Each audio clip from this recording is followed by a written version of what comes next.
എല്ലാ വിദേശ രാജ്യങ്ങളുമായി നല്ല സൗഹൃദ ബന്ധം നിലനിർത്തുന്ന പ്രധാനമന്ത്രിയാണ് നരേന്ദ്രമോദി. പ്രധാനമന്ത്രി നരേന്ദ്രമോദിയുടെ റഷ്യൻ സന്ദർശനത്തിനും പ്രസിഡന്റ് പുടിനുമായുള്ള കാഴ്ചയ്ക്ക് ശേഷം ഇന്ത്യയുമായുള്ള തന്ത്രപരമായ ബന്ധം US വീണ്ടും ഉറപ്പിക്കുകയാണ്. ചൊവ്വാഴ്ച വാഷിംഗ്ടണിൽ നടത്തിയ പത്രസമ്മേളനത്തിൽ പ്രസ് സെക്രട്ടറി മേജർ ജനറൽ പാറ്റ് റൈഡറാണ് ഇക്കാര്യം വ്യക്തമാക്കിയത്.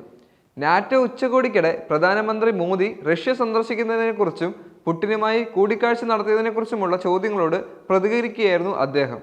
ഇന്ത്യ ഒരു തന്ത്രപരമായ സഖ്യകക്ഷിയാണ്. ആ പങ്കാളിത്തം വികസിപ്പിക്കുന്നത് തുടരാൻ അമേരിക്ക കാത്തിരിക്കുകയാണ്. ചോദ്യത്തിന് മറുപടിയായി പാറ്റ് റൈഡർ മാധ്യമപ്രവർത്തകരോട് പറഞ്ഞു. യുക്രൈനിൽ റഷ്യ നടത്തുന്ന നിയമവിരുദ്ധമായ അധിനിവേശവും അത്യാധികമായ ദിവസാവസാനവും സമാധാനത്തിനായി അവർ എപ്പോൾ ചർച്ചയ്ക്ക് തയ്യാറാവണമെന്ന് തീരുമാനിക്കേണ്ടതെന്നും യുക്രൈനാണ്. അവരുടെ രാജ്യത്തെ പ്രതിരോധിക്കാനും പരമാധികാരം വീണ്ടെടുക്കാനും പ്രദേശം തിരിച്ചുപിടിക്കാനും യുക്രൈന് ആവശ്യമുള്ളത് നൽകുന്നതിന് യുക്രൈനുമായി പ്രവർത്തിക്കുക എന്നതിലാണ് നിലവിൽ US-ന്റെ ശ്രദ്ധ തുടരുന്നതെന്നും അദ്ദേഹം കൂട്ടിച്ചേർത്തു. റഷ്യയുമായുള്ള ഇന്ത്യയുടെ പതിറ്റാണ്ടുകൾ നീണ്ട നയതന്ത്ര ബന്ധത്തെക്കുറിച്ച് അടുത്തിടെ നടത്തിയ പത്രസമ്മേളനത്തിൽ US സ്റ്റേറ്റ് ഡിപ്പാർട്ട്മെന്റ് വക്താവ് മാത്യു മില്ലർ സമ്മതിച്ചതിന് പിന്നാലെയാണ് പെറ്റഗണിന്റെ പ്രതികരണം. റഷ്യയിലും യുക്രൈനും തമ്മിലുള്ള സമാധാനത്തിനായി ഈ ബന്ധം ഉപയോഗിക്കണമെന്ന് അദ്ദേഹം ഇന്ത്യയോട് അഭ്യർത്ഥിച്ചു.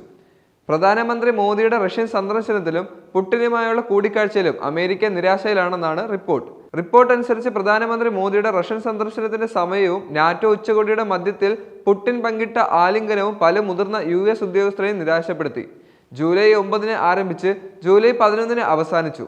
ചർച്ചകളിൽ യുക്രൈൻ പ്രസിഡന്റ് കൂടിയായ വോളാഡിമർ സെലൻസ്കിയും പങ്കെടുത്ത ഉച്ചകോടിയിൽ യുക്രൈനിലെ റഷ്യൻ അധിനിവേശവും പ്രധാന വിഷയമായി തുടർന്നു.